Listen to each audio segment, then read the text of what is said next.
గ్రామ పంచాయతీ ఎన్నికల్లో అత్యధిక సర్పంచులు కాంగ్రెస్ పార్టీ కైవసం చేసుకుంది. అత్యధిక కాంగ్రెస్ పార్టీ సర్పంచులను గెలిపించినందుకు నారాయణఖేడ్ నియోజకవర్గ ప్రజలందరికీ నేను ధన్యవాదాలు తెలుపుకుంటున్నాను. నా కృతజ్ఞతలు. అవుట్ ఆఫ్ 223 గ్రామ పంచాయత్స్ 167 కాంగ్రెస్ పార్టీకి సంబంధించిన సర్పంచ్లు గెలవడం జరిగింది. 52 సర్పంచ్లు బీఆర్ఎస్ పార్టీకి సంబంధించిన వాళ్ళు గెలవడం జరిగింది. ఇంకొక 4 బీజేపీకి పార్టీకి సంబంధించిన సర్పంచ్లు గెలవడం జరిగింది. ఈ 52 సర్పంచ్లు ఏవైతే టీఆర్ఎస్ గెలవడం జరిగిందో అక్కడ కూడా ఇంకా ఒక 10-12 స్థానాల్లో కాంగ్రెస్ సర్పంచ్లు గెలిచే అవకాశం ఉండేది. కాకపోతే రిబల్ కాంగ్రెస్ అనేసి వాళ్ళకి లాభం చేకూర్చే విధంగా చేయడం వల్ల బీఆర్ఎస్కి అన్ని 52 సర్పంచులు గెలిచి, లేదంటే ఇంకా కూడా ఒక 12 నుంచి 13 స్థానాలు ఇంకా కాంగ్రెస్ కైవసం చేసుకుంటుంది. దీన్ని బట్టి చూస్తే ఏమవుతుందంటే మా కాంగ్రెస్ పరిపాలన, ప్రజాపాలన, మా ముఖ్యమంత్రి రేవంత్ రెడ్డి గారి మీద ప్రజలకు నమ్మకం ఉంది. తర్వాత ఈ సంక్షేమ పథకాలు, అభివృద్ధి కార్యక్రమాలు ఏవైతే కాంగ్రెస్ పార్టీ తరఫున చేస్తూ ఉంటారో అవన్నీ కూడా ప్రజలకు, ప్రతి ఒక్కరికి, బీదోలకు అందుతూ ఉన్నాయి ఈ సంక్షేమ ఫలితాలు. కాబట్టి ఈరోజు ఇంత పెద్ద ఎత్తున సర్పంచ్లు గెలవడం జరిగింది. కాబట్టి ఈ కార్యక్రమాలు, అభివృద్ధి కార్యక్రమాలన్నీ కూడా ఇంకా ముందు కూడా ప్రజల్లోకి తీసుకుపోయి ఇంకా ఎక్కువ అభివృద్ధి కార్యక్రమాలు చేపట్టడం జరుగుతుందని చెప్పేసి ప్రభుత్వ పరంగా విన్నవించుకుంటా ఉన్నా. ప్రజలు ఇంకా మొగ్గు చూపుతారు ఈ రోజు రిజల్ట్ బట్టి. ఇంకా కూడా ప్రజలు వచ్చే స్థానిక సంస్థల ఎన్నికల్లో ఎంపీటీసీ కానీ, జెడ్పీటీసీ కానీ దాంట్లో కూడా ఇంకా ఎక్కువ ప్రభంజనం సృష్టించే అవకాశాలు చాలా ఉన్నాయి. ఇంకా కొన్ని స్కీమ్లు ఏవైతే మేము చేస్తూ ఉన్నామో, ఇందిరమ్మ ఇండ్లు స్కీమ్ చాలా సక్సెస్ఫుల్గా ఉంది.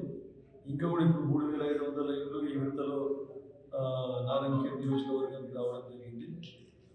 ఇంకా కూడా ముందు మళ్ళీ ఇంకా 3500 ఇండ్లు కూడా 2వ విడతల ప్రతి నియోజకవర్గానికి వచ్చే అవకాశం ఉంది.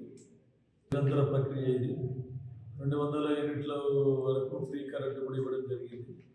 ఇంకా కొన్ని మహాలక్ష్మిలో భాగంగా ఇంకా కొన్ని స్కీములు, పెన్షన్లు అవి త్వరలో డిసిషన్ తీసుకొని వాటిని కూడా ఇస్తామని చెప్పేసి ప్రభుత్వం ప్రకటించడం జరిగింది.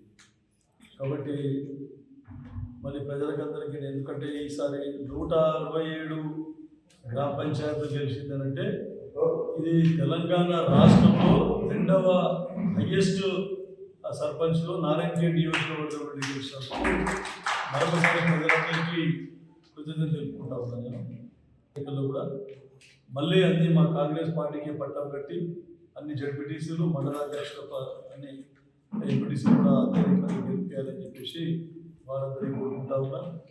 ఇలాగే మళ్ళీ మీ సహకారం అందిస్తే ఇంకా మీ ఎప్పుడు ఎల్లప్పుడూ మీ ప్రజాసేవలో ఉంటూ ఇంకా అభివృద్ధి కార్యక్రమాలు, సంక్షేమ పథకాలు మీ అందరికీ అందే విధంగా కృషి చేస్తానని చెప్పి చెప్తున్నాను. రాష్ట్రంలోనే నారాయణఖేడ్ నియోజకవర్గం 2వ స్థానంలో ఉందని చెప్పడానికి గర్వకారణం.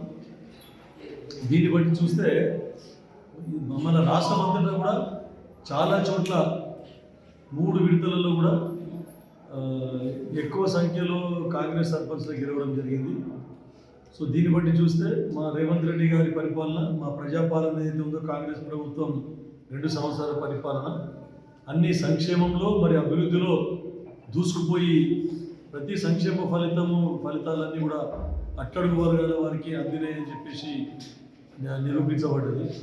ప్రజలు కాంగ్రెస్ పార్టీ తరఫునే మొగ్గు చూపుతూ ఉన్నారు.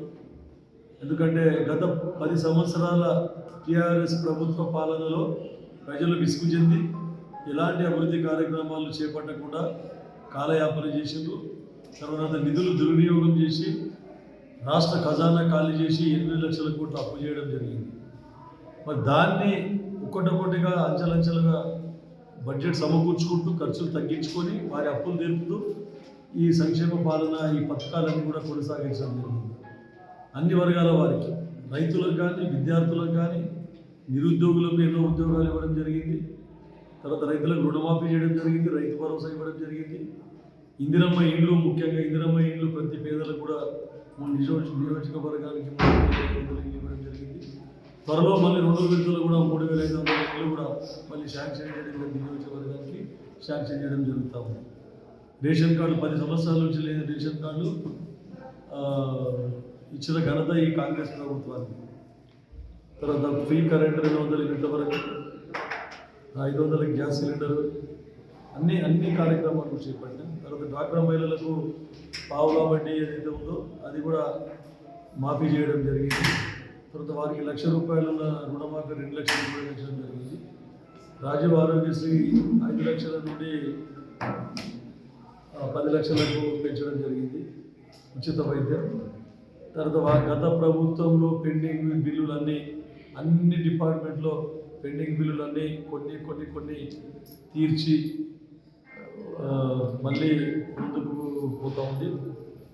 తర్వాత రోడ్లకి హ్యామ్లో అన్ని బ్యాంకుల ద్వారా రుణం తీసుకొని హ్యామ్లో పెద్ద రోడ్లన్నీ కూడా, తర్వాత STSDF దాంట్లో కూడా ఎన్నో తాండాలకు కూడా రోడ్లు శాంక్షన్ జరిగింది. అన్ని రంగాల్లో అభివృద్ధి చేయడం జరిగింది. కాబట్టి ప్రజలు అందుకే పట్టం పెట్టారు. వచ్చే స్థానిక ఎన్నికలలో కూడా, ఎంపీటీసీ జెడ్పీటీసీ ఎన్నికల్లో కూడా పూర్తి నమ్మకం ఉంది.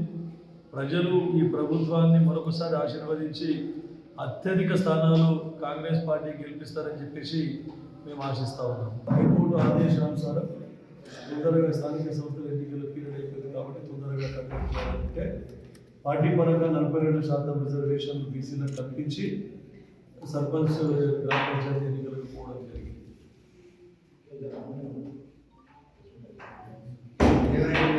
అభివృద్ధి కాలం సర్పంచులు స్థానిక ప్రజాప్రతినిధులు లేనందువల్ల మనకు కూడా రావడం ఆలస్యమైంది.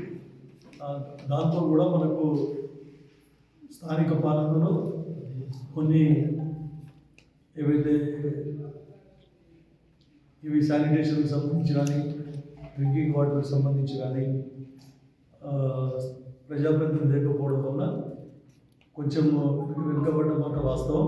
అయినా కూడా మా ఎమ్మెల్యేలు చాలా మటుకు అక్కడ నిధులు లేనప్పటికీ మా కాంగ్రెస్ పార్టీకి సంబంధించినటువంటి గతంలో పనిచేసిన ప్రజాప్రతినిధులందరూ వారి సొంత డబ్బులతోనే శానిటేషన్ కానీ, ఎలక్ట్రిఫికేషన్ కానీ, తర్వాత డ్రింకింగ్ వాటర్ కానీ అన్ని విధాల స్థానిక అవసరాలు కూడా తీర్చడం జరిగింది.